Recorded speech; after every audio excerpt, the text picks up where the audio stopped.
Chinese बहू। Chinese बहू हमारी याद तो है ना आपको? भूले तो नहीं ना? हाँ भाई, थोड़ी देर में ही सही, लेकिन चाइनीज बहू की कहानी आ ही गई। क्या हो रहा है ये देश में?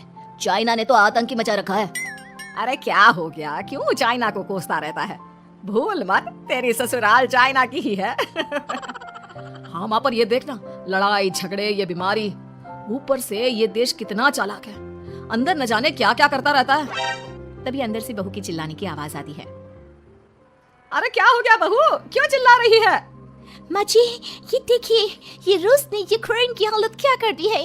ऊपर से चाइना में 2 बड़ा लॉकडाउन लग गया है। माँ जी, अब क्या किया जाए? अरे तो तुम लोगों को क्या परेशानी हो रही है, मैं तो यही नहीं समझ पा रही हूँ। वो क्या है ना माँ, हम लोग चाइना जाने की सोच रहे थे, सांगसू के भाई की शादी है।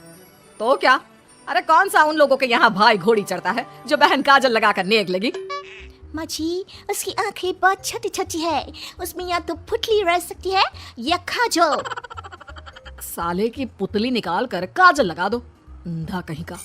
क्या क्या बोले तुम मेरे भाई के बारे में? अरे नहीं नहीं बहू, वो तो बोल रहा था कि तुझे नेक मिल जाएगा, बहन है ना तो उसकी। नहीं नहीं माँ जी, मैं सब समझती, ये मेरे भाई का मजाक बनाते रहती। कितना सीधा है मेरा भाई, बिल्कुल छिपकली जैसा। नहीं नहीं बहू, सीधा गाय जैसा होता है। सही पकड़े हैं माँ जी। हाँ, तो मेरे भाई की शादी है, मैं चाइना जरूर जाऊंगी। तभी एक पड़ोसन आ जाती है। अरे नहीं नहीं बहू, तू कहीं ना जा, हम लोगों का मन कैसे लगेगा तेरे बिना। ले बहू, तेरे भाई के लिए ये शॉल रख ले, हमारी तरफ से गिफ्ट कर देना। अरे सब कितने अच्छे हैं, मेरी चाइनीज बहू को कितने प्यार से तुम लोगों ने एक्सेप्ट कर लिया। सच में बड़ी भाग्यशाली हूँ मैं। कैसी बात कर रही है? ये तो हम लोगों के देश की खूबसूरती है कि हर किसी को दिल से अपना लेते हैं, बस वो भी दिल से हमें अपना समझे। कैसी बात कर रही हैं आंटी जी? मेरे लिए आप सब सासू माँ जैसी ही हैं। मुझे भारत बहुत अच्छा लगता है, ये सबसे अच्छा देश है, मेरा भारत महान। वैसे भी लड़की की शादी जहाँ होती है वो तो वहीं की हो जाती है ना। जीती रे बहू, सही बोल रही है। औरत तो होती ही पानी की तरह है, जो जहाँ जैसे रखे वैसे ही शेप ले लेती है। आंटी जी, ये थोड़ा सा ज्यादा हो गया, समझ नहीं आया। नो प्रॉब्लम, चाय बना कर लाती हूँ। फिर क्या, वो दिन भी आ जाता है जब बेटे बहू को चाइना जाना पड़ता है। वहाँ जाकर बहू का भाई कहता है, मेरे बहन आ गए, मेरे बहन आ गए। मैंने सबको बोला कि सब हिंदी में बात करेंगे, नहीं तो बहन नाराज हो जाएगी। थैंक्स बॉय, हिंदी मेरी भाषा है। आप मुझे उसी में बात करना अच्छा लगता है।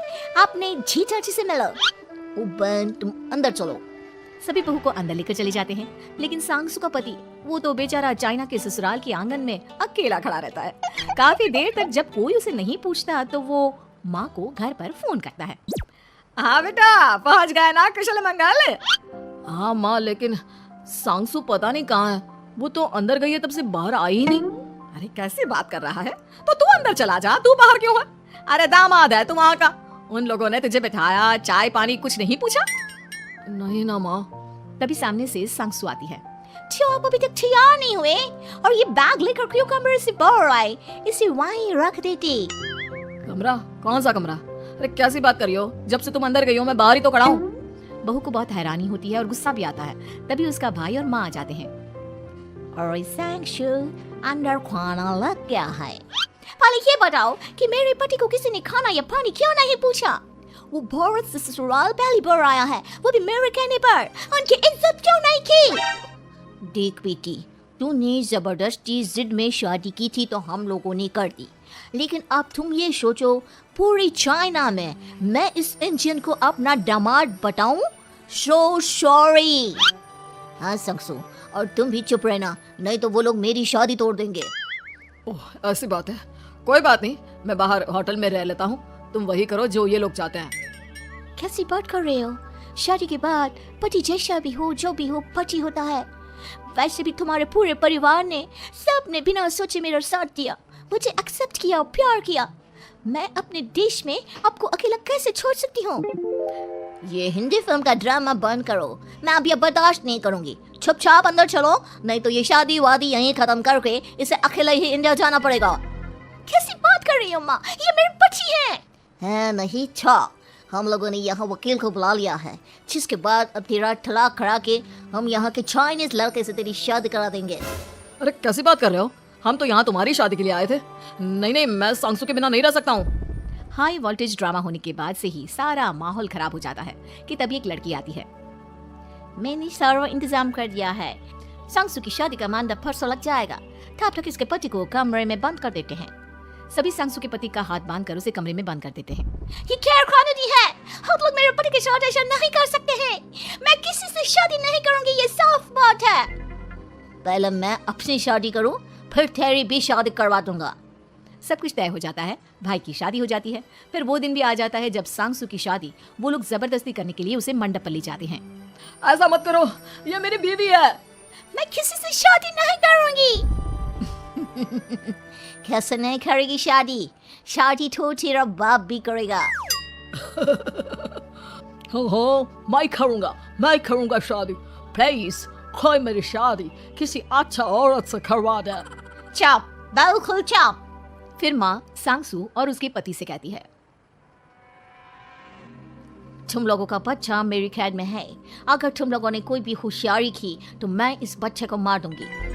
दोनों माँ का रूप देखकर हैरान हो जाते हैं। बच्चे की खातिर दोनों शांत हो जाते हैं और शादी की रस्में शुरू हो जाती है कि तभी सांसू की सास पुलिस के साथ आ जाती है। माँ, सरसू माँ आ गई, मेरी माँ आ गई। माँ प्लीज हम लोगों को बचाकर वापस ले चलो। पुलिस सभी को गिरफ्तार कर लेती है। बेटी के बच्चे को मारने की धमकी तो कोई चुड़ैल ही दे सकती है। अरे तो ये चुड़ैल ही तो है। ये सही बोल रहे हैं, ये औरत किसी चुड़ैल से कम नहीं है। तभी उन लोगों का बच्चा भी आकर सांसू के गले लग जाता है। माँ, तू सही समय पर आ गई, लेकिन तुझे कैसे पता चला कि यहाँ ये सब हो रहा है? बेटा, ये चाइनीज लोग ना होते ही धोखेबाज हैं। इन लोगों पर मुझे भरोसा नहीं था, इसलिए मैंने तेरे फोन को हमेशा के लिए मेरे फोन से अटैच कर दिया था, जिससे तेरे आसपास होने वाली सारी बात मैं सुनती रहूं। उस दिन भी मेरी तेरी बात हो रही थी तो तेरा फोन ऑन था, मैं सब समझ गई थी। मुझे माफ कर दो। नहीं, बिल्कुल नहीं। चलिए माँ जी, इंडिया वापस चलते हैं। आज के बाद मैं यहाँ कभी नहीं आऊंगी।